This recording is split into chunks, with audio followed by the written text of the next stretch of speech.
Hi everyone and welcome to Tatum's Tech Talk. We've had a couple of episodes now on gearing and carburation, and we're now going to move on to the third area that can be manipulated in the pits regarding bike setup, and that is the ignition timing. The ignition is located underneath this cover. We see often the guys removing it. I'll do that now, and away it goes. And it is like a generator. It actually spins in there, that little flywheel spins in there, generating power that then is transferred to the spark plug. It will come with the ignition actually put in the optimum position by the engine tuner from the dyno.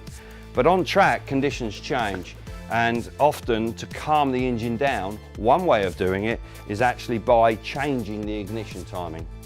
It's on 3 bolts here, and there are slots on the generator itself. And if you turn it to the right, like so, and that's plenty, you only have to change it by 2 or 3 degrees, you have retarded the ignition, so the engine won't rev quite as much. Or if you turn it to the left, and you actually advance the ignition timing, then the engine will be more inclined to rev a little bit more freely. As I say, sometimes again, the choice and the feedback from the rider coming in from a race to understand exactly which way to go, that's the clever bit. And if you get that right, all of a sudden the setup of the bike is sweet and the bike is purring away out on track.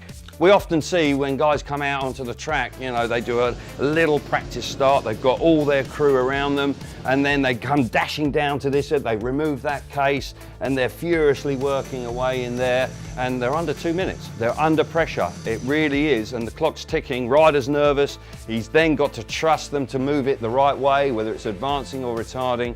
Almost like a Formula 1 pit stop, isn't it, when they really are needing to get the rider on his way around to the tape. So it is something that can be changed at the last minute. Not always a good sign, but certainly something that can make the difference between winning and losing.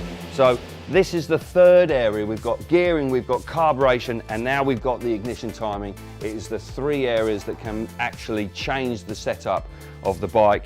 Get the ignition timing absolutely spot on, then you'll get the right results out on track. Very, very important.